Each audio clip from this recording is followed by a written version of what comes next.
So this is a good comment I want to talk about. Men saying they don't want to get trapped, right? Men in their 50s, they don't want to get trapped again. So I would imagine, this is representing the group of folks that maybe were married earlier or in long-term relationships. And of course, divorced or single, separated, whatever it may be. So first of all, this is this sort of sense of a man getting trapped by a woman. I definitely agree that there was a time and a place where that probably was more common. And I am sure there are women out there doing that now.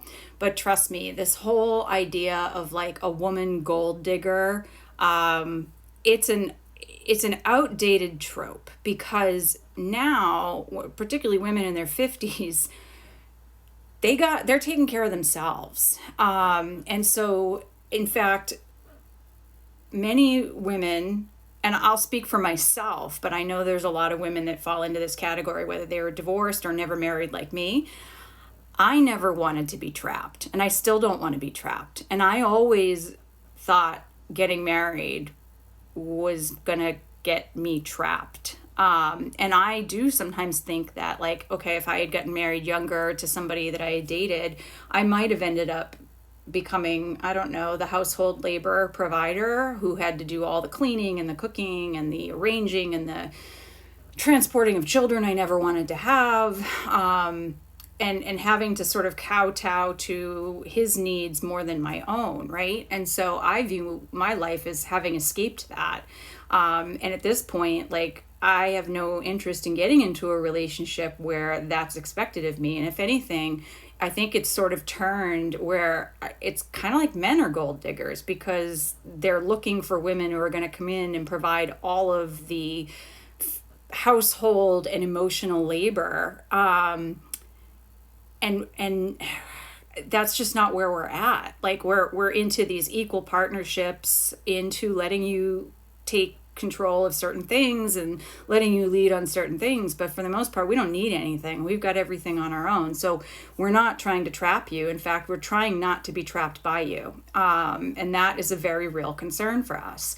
So I think we have to sort of think differently about this. And again, I can't speak for folks that have been in marriages that have ended, and maybe it was a situation of you were trapped, right? Maybe she did marry you so that you could provide for her, and whatever reasons. I'm not saying that experience isn't or wasn't real, but I am saying at this age it is far less likely that it's a woman that's going to trap you. If anything, it's you that's going to trap her. And that's what we're all trying to avoid, is we're looking for somewhat of an elevated man who is not looking for us to do everything, but looking for a partner and a friend, like I've said before. Like, you know what? I have never properly learned how to play golf. I would love for someone to teach me that. I can go to the driving range. I'm very good at that, but I never graduated past that point. So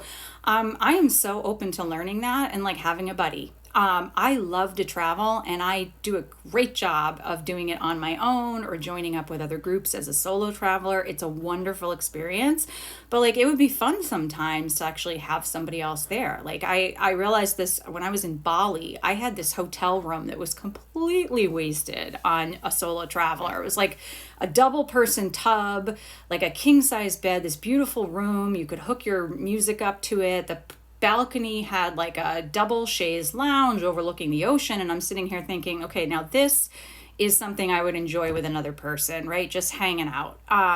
That's the stuff I'm talking about. And of course, yeah, I mean, somebody's got to mow the lawn and whatnot, but I can do it.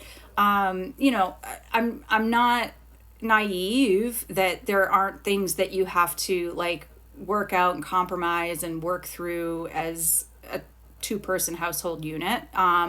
But I think there's a way to do it in a partnered way where the majority focuses just on the companionship of like doing interesting things together, or sitting in silence together comfortably, or watching a TV show together, or again, going on one of my crazy trips, or learning to play golf. I don't know.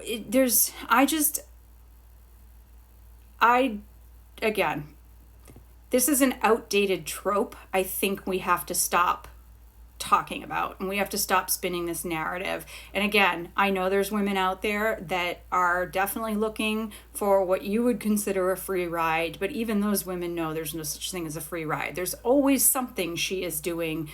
There's a transaction that's taking place there, and she is doing something she probably doesn't want to do to get that free ride and be a gold digger, but that's her choice and that's your choice.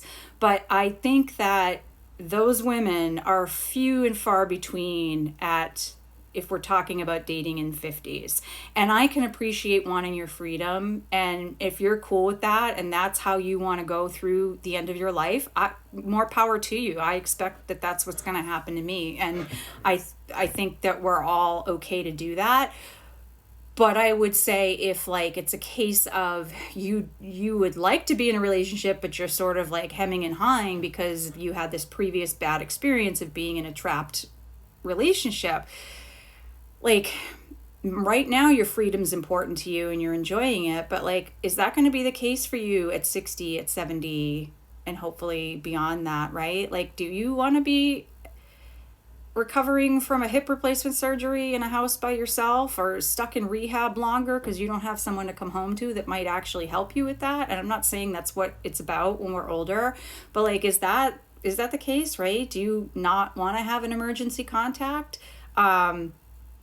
You want to go to your, I don't know, 50-year high school reunion. You want to go by yourself? When all your golf buddies start kind of kicking the bucket and can't get out on the course anymore, like, maybe do you want to be doing that alone, or do you want to have a buddy? And so it's just things like that. Like, even in the think about it in the moment. I would challenge you, even in this moment, if you're like, oh no, I never want to live that life again, like, good for you. I'm glad you've identified that.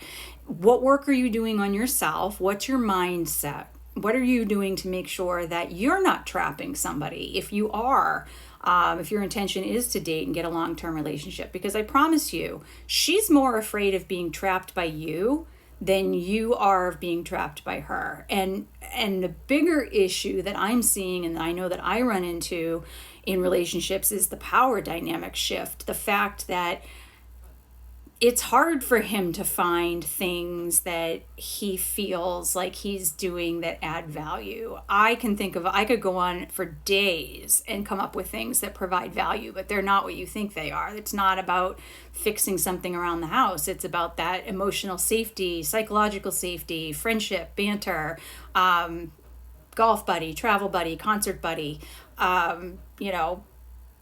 watch Curb Your Enthusiasm all over again with me, buddy, all that stuff. I think of that as freedom, not being trapped. So it's let's get out of the gold digger thing, because it's much more likely for her to get trapped in your needs than it is the other way around nowadays. So thoughts, experiences, different perspectives, please share them.